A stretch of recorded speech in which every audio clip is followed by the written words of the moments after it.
আসসালামু আলাইকুম। সবাইকে পবিত্র ঈদ উল ফিতরের অগ্রিম শুভেচ্ছা। ঈদ মোবারক।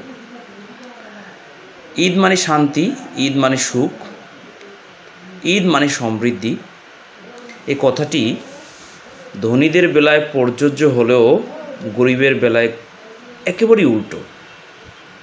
যেমন যেমন ধনীর ছেলেরা, স্বচ্ছ ফ্যামিলির সন্তানরা, মায়েরা, বাবারা, স্ত্রীরা, স্বামীরা যেমনিভাবে ঈদ আসলে আনন্দিত হন, খুশি হন, আনন্দে মেতে ওঠেন, বিভিন্ন সভা সেমিনারে শুভেচ্ছা বিনিময় করেন, দাওয়াত খান।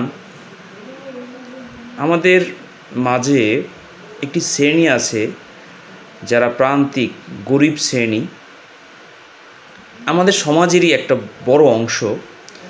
এই ঈদটা তাদের জন্য একটি বোঝা হিসেবে আসে। বছর শেষে যখন তাদের সামনে ঈদ নামক একটি বিষয় আসে, তখন তাদের মন ভারাক্রান্ত হয়ে যায়।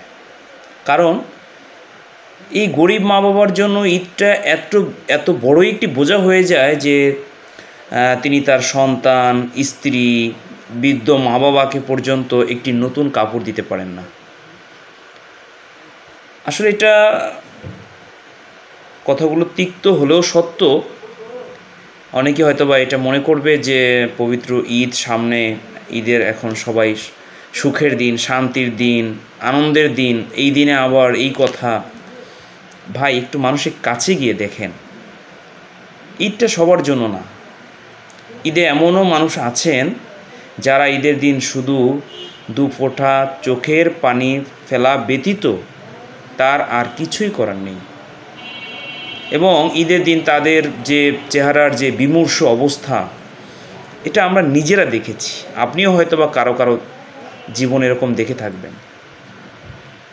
তারপরেও সকল পরিবার, সকল মা বাবা, সকল সন্তান, সকল স্বামী, সকল শ্রেণীর মানুষের প্রতি ভালোবাসা। সকলকে আল্লাহ পাক রব্বুল আলামিন সুখী সমৃদ্ধি দান করুক এবং ঈদ সবার ভালো কাটুক, এই কামনায় সবাইকে পবিত্র ঈদ উল ফিতরের শুভেচ্ছা। ঈদ মোবারক।